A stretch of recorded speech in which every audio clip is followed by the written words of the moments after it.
Hello বন্ধুরা, good morning. আমি মিতা নতুন একটা ব্লগে তোমাদের সবাইকে স্বাগত জানাই। আজ হচ্ছে মঙ্গলবার আর এখন বাজে সকাল 5:30। আজকের ব্লগটা আমি এখন থেকে শুরু করছি তোমাদের সবাইকে সাথে নিয়ে। আজকে ঘুম থেকে উঠেই না একটু বাইরেই চলে এসেছি। পুরোপুরি বাইরে আসিনি গো, দরজার সামনেই দাঁড়িয়ে রয়েছি। আর সামনে দাঁড়িয়েই কিন্তু আমি একটু ভিডিও করে নিচ্ছি। কালকেই তোমাদের এই যে বৃষ্টি নিয়ে কত কথা বলছিলাম যে একদম আমাদের এখানে বৃষ্টি হচ্ছে না, তো দেখো ভগবান মনে হয় আমার কথাটা শুনে ফেলেছে। আর সকাল থেকেই কিন্তু বৃষ্টি শুরু হয়ে গেছে, ভোর থেকে। মানে ঘুম থেকে উঠেই দেখছি চারিদিকে প্রচণ্ড মেঘ রয়েছে, আর এই যে টিপটিপ করে বৃষ্টি পড়ছে। খুব জোরে নয় গো, আস্তে আস্তে পড়ছে। তবে চারিদিকের পরিবেশটা দেখে মনে হচ্ছে আজকে কিন্তু সারাদিনই বৃষ্টি হওয়ার সম্ভাবনা রয়েছে। তবে এই যে তোমরা যেটুকু আলো দেখতে পেলে, এটা কিন্তু আমার ফোনের আলো। তবে বাইরেটা কিন্তু এত আলো ছিল না গো, একদম অন্ধকার ছিল। মানে সকাল যে হয়েছে সেটা মনেই হচ্ছিল না। তো যাই হোক, দেখো এই যে শুরু হয়ে গেল বৃষ্টির মধ্যে আমার কাজবাজ। বৃষ্টি হচ্ছে তো কি হয়েছে, কাজকর্ম তো করতেই হবে। বৃষ্টি মনে হয় কি জানো তো, গ্রামের বউদের একটা শাস্তি। এই যে তোমাদের কালকেই বলছিলাম না, এত গরমের থেকে বৃষ্টি ভালো, এত গরমের থেকে বৃষ্টি ভালো। তো গরমে তো এক প্রকার মানে কেটে গেছে। আর এই দেখো বৃষ্টির মধ্যে আমাদের গ্রামের বউদের অবস্থাটা দেখো। এইভাবেই কিন্তু আমাদের কাজ করতে হয়। কি বলবো তোমাদের, মানে কিছু বলার নেই। প্রত্যেকটা বাড়ির বউদেই কিন্তু এইরকমভাবে বৃষ্টিতে কাজ করতে হয়। আর এই যে বৃষ্টি শুরু হয়েছে, এই বৃষ্টি তো থামার নয় গো, যে থেমে যাবে তারপরে গিয়ে কাজ করব, সেটা তো নয়। এটা হতেই থাকবে হতেই থাকবে। তাহলে কাজটা কখন করব? আর কাজটাও তো সময়ের মধ্যে শেষ করতে হবে। তবে কি করব বলো, এই বৃষ্টির মধ্যেই কিন্তু কাজ করতে হবে। তবে দেখো আমি কিন্তু বৃষ্টির মধ্যে এইভাবেই কাজ করি। কত কষ্ট হয় তোমরা একটু ভাবো তো। তোমরা যারা ঘরের মধ্যে বসে কাজ করো, বাইরে বেরোতে হয় না, তোমাদের ঘরেই সমস্ত কিছু রয়েছে, কল, বাথরুম, পায়খানা, বেসিন, সমস্ত কিছু। তো তাদের কিন্তু এই কষ্টগুলো ফেস করতে হয় না। কিন্তু আমাদের এই গ্রামের বউদের কিন্তু এইরকম অনেক কষ্ট ফেস করতে হয়। তবে একটা কথা কি বলো তো, এখন গ্রামেও কিন্তু একটা ঘরের মধ্যেই সমস্ত সব কিছু সবাই করে নিচ্ছে। তবে যাদের সামর্থ্য আছে তারা। তবে আমাদের এখন সেরকম সামর্থ্য কিন্তু হয়ে ওঠেনি, সেই জন্য কিন্তু আমরা করতেও পারছি না। তার জন্যই কিন্তু এই কষ্টগুলো আমাকে করতে হচ্ছে। তবে কি বলো তো, ওই যে একটা কথায় আছে না, কষ্ট করলে কিন্তু মানে ফল একদিন পাওয়া যায়। তো সেই ফলের আশায় কিন্তু এই কষ্টগুলো আমি করে যাচ্ছি। তো যারা কষ্ট করে তারা কিন্তু অনেকটা স্বপ্ন দেখে জানো তো, যে আমাদেরও হবে, আমরাও করতে পারবো। তো আমিও কিন্তু সেইভাবেই স্বপ্ন দেখে যাচ্ছি। কবে স্বপ্নটা পূর্ণ হবে আমি জানি না, তবে কিন্তু স্বপ্ন দেখতে কিন্তু কোনো বাধা নেই, স্বপ্ন কিন্তু দেখেই যাচ্ছি। তবে হাজব্যান্ড ভালো, সেই জন্য কিন্তু কোনো প্রবলেম হয় না এত কষ্ট করতেও। ও আমাকে বলেছিল যে তোমাকে এই বৃষ্টির মধ্যে এগুলো মাজতে হবে না, এগুলো রেখে দাও, পরে না হয় মাজা যাবে, বা স্নান করার সময় আমি মেজে এনে দেবো। তবে সেটা করলে কিন্তু আজকে একদমই হবে না। কেন কি আমাকে না আজকে সকাল সকালে রান্না করতে হবে। মানে ওই 8টার মধ্যে কিন্তু রান্না কমপ্লিট করতে হবে। কেন কি মা আজকে যাবে ডাক্তারের কাছে। আর দেখো কীরকম বৃষ্টি পড়ছে জানো তো, সকালবেলা থেকে ভীষণ টেনশান হচ্ছে মা কি করে যাবে। তবুও কিছু করার নেই, যেতেই হবে। কেন কি মায়ের ডাক্তার দেখানোটা গুরুত্বপূর্ণ। তো যতই ঝড় বৃষ্টি হোক মাকে যেতেই হবে। তো সেই জন্য আমাকে 8টার মধ্যে রান্না কিন্তু করে দিতে হবে। মা কটা খেয়ে যাবে, আর ভাত কিন্তু আমি দিয়ে দেবো মাকে। কেন কি বলো তো, অনেকটা দূর তো। এবার আজকে মা বাড়িতে আসবে না, থাকবে। তো সেই জন্য ওখানে গিয়ে আবার খেতে পারবে। তো সেই জন্যই আমি কিন্তু সকাল সকাল রান্নাটাও আমাকে করতে হবে। আর এই দেখো এখানে একটা আম পড়েছে, তো আমটা না এখান থেকে তুলে নিলাম। আর এই গাছের আমগুলো না সবসময় একটা দুটো করে পড়তেই থাকে, আমাদের আর পাড়তে হয় না। ঝমঝম করে একটা দুটো পড়ে, আর সেগুলোই কিন্তু তুলে নিয়ে যাই। আর এখন আমি এসেছি লঙ্কা তুলতে, মানে ওই যে রান্না করব তো সেই জন্য লঙ্কাটা তুলে রাখছি। কেন কি স্নান করব, এবার স্নানের পরে না আর বাইরে বেরোনোর ইচ্ছা নেই। তাই ভাবছি বাইরে যে সমস্ত কাজগুলো আছে স্নানের আগে সমস্ত কিছু করে তারপরে একবারে স্নান করে ঘরে ঢুকবো, তারপরে আর বেরোবো না। তো সেটা বললে হয় বলো তো, আমাদের কত কাজ থাকে বাইরে। তো যাই হোক, আমি কিন্তু এবার অনেকটা পরে তোমাদের সামনে এলাম। যাই হোক, ঝড় বৃষ্টি মাথায় করে রান্নাটা কিন্তু করেই ফেলেছি। তবে সরি, ঝড় ছিল না, শুধু বৃষ্টি ছিল। এই যে মা বেরোবে সেই জন্য মায়ের কিন্তু খাওয়া হয়ে গেছে। আর মাকে কিন্তু হাজব্যান্ড মানে ওই রানাঘাট অবধি দিতে যাবে, ওইখান থেকে দাদা এসে নিয়ে যাবে। মানে দাদাকে আমি বললাম তোকে আর এই বৃষ্টির মধ্যে এখানে আসতে হবে না, ও আসতে চেয়েছিল। তো আমি বললাম থাক, তোকে আর এখানে আসতে হবে না। তো বড়মশাই গিয়ে রানাঘাট অবধি মাকে দিয়ে আসবে, ওইখান থেকে দাদা যাবে। আর বড়মশাইয়ের মায়ের সঙ্গে যাওয়ার কায়দা নেই, কেন কি বলো তো, আমাদের রেখে তো যেতে পারবে না। মানে সারাদিন ঠিক আছে, তবে রাতে তো থাকতে পারবে না। তো সেই জন্যই বড়মশাই মাকে দিয়ে আবার চলে আসবে। তো এখন এই যে আমি খাবারগুলো সমস্ত প্যাক করে দিচ্ছি। আর আমি কিন্তু ডাল রান্না করেছি, আর আলু আর পেঁয়াজ দিয়ে একটা ভাজা করেছি, আর ডিম সিদ্ধ। আমি বলেছিলাম মা ডিম রান্না করে দিই, মা বললো না ডিম রান্না করতে হবে না, তুই ডালই রান্না করে দে। গরমের মধ্যে, তখন তো গরম ছিল রাতের বেলা, তো সকালে তো বৃষ্টি হয়েছে বলে বেশি একটা গরম নেই। তো যা যা আমি রান্না করেছি সমস্তটাই কিন্তু একটু বেশি করেই প্যাক করে দিচ্ছি, যেহেতু দাদা রয়েছে দুজনের হয়ে যাবে, ওদের আর কিন্তু আজকে হোটেল থেকে কিনে খেতে হবে না। আমি এরকমই কিন্তু প্যাক করে দিলাম।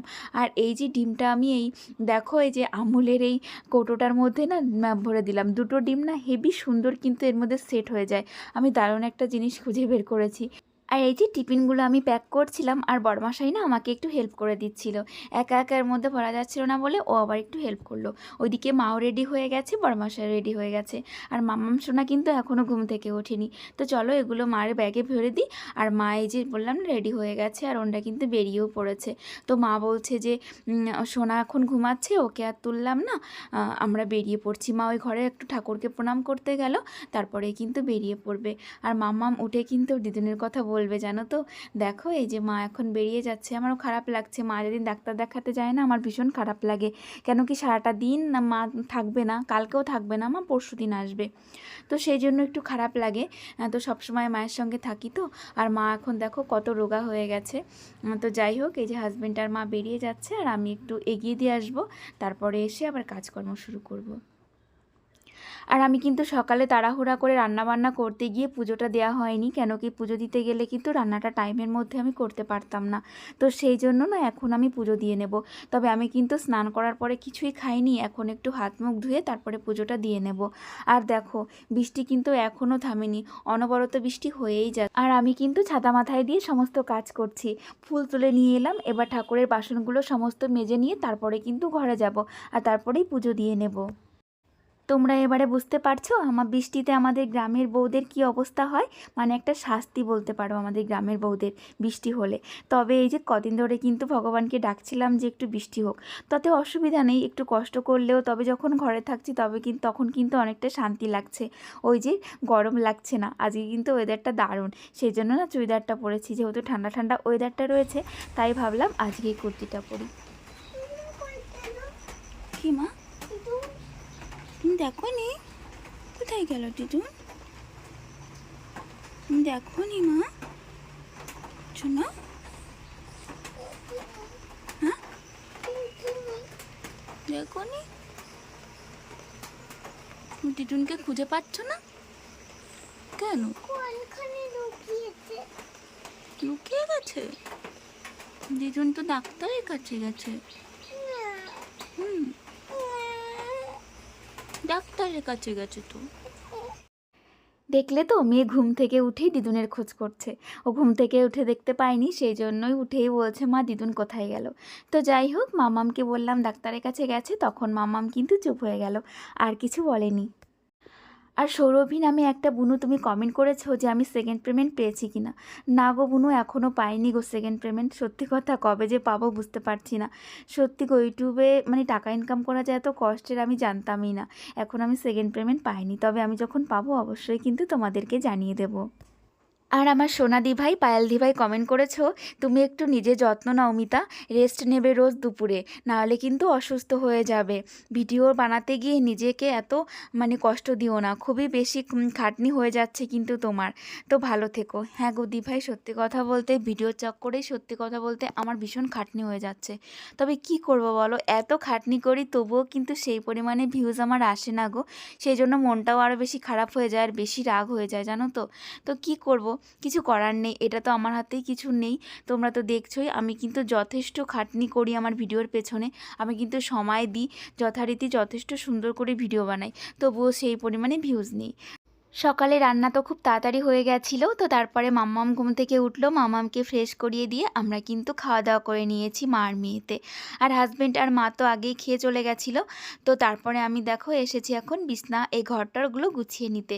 তো বিছনাটাকে আগে সুন্দর করে গুছিয়ে নিলাম, তারপরে কিন্তু ঘরটাও একটু গোছাবো। আর এই যে শীতল পাটিটাকে কিন্তু আমি জল ভেজানো কাপড় দিয়ে ভালো করে একটু মুছে নিচ্ছি, কেন কি এটা তো আর ধোয়া যায় না, আর যেহেতু একভাবে এটা পাতা থাকে আমাদের বা গায়ের থেকে পায়ের থেকে কিন্তু অনেক নোংরা এতে জমা হয়ে যায়, আর ভীষণ একটু কিটকিট করে গায়ে জানো তো। তাই এই যে আমি 1-2 দিন বাদে বাদেই কিন্তু এরকম একটা কাপড় দিয়ে শীতল পাটিটাকে মুছে নেওয়ার চেষ্টা করি। আর সুলতানা বুনু কমেন্ট করেছো, তুমি বলেছো হাই দিদি আমি সুলতানা, তুমি গরিব হলে কি হবে, তোমার বাড়িঘর কত সুন্দর গোছানো। থ্যাংক ইউ বুনু। সত্যি কথা বলতে আমার গোছাতে খুব ভালো লাগে জানো তো। আর আমার বাড়িতে কিন্তু তেমন কোনো জিনিস নেই, তবুও আমি যতটা সম্ভব আমি কিন্তু আমার বাড়িটাকে গুছিয়ে রাখার চেষ্টা করি। এই ভাঙা ঘরটাকে গোছাতে আমার ভীষণ ভালো লাগে। আর তুমি এটাও বলেছো দিদি আমি সুলতানা, তুমি অনলাইন থেকে কিছু নাও না। আমি কিন্তু অনলাইন থেকে অনেক জিনিস নিই, আর আমি ঘর গোছাতেও পছন্দ করি।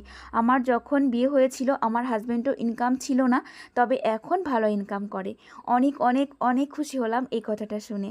সত্যি কথা বলতে সবার দিন কিন্তু একরকম যায় না, দিন অবশ্যই ঘোরে। ওই যে একটা কথা আছে না যে অন্ধকারের পেছনেই আলো থাকে, তো সেই রকম আর কি।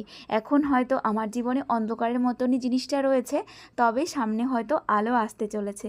তো তোমরা অবশ্যই আমাকে একটু আশীর্বাদ করবে, আর ভগবানের কাছে প্রার্থনা করবে যে আমি যেন একটু ভালো জায়গায় পৌঁছাতে পারি আর একটু ভালোভাবে বাঁচতে পারি। আর এই যে শোকেসটাকেও কিন্তু আমি সুন্দর করে মুছে নিলাম।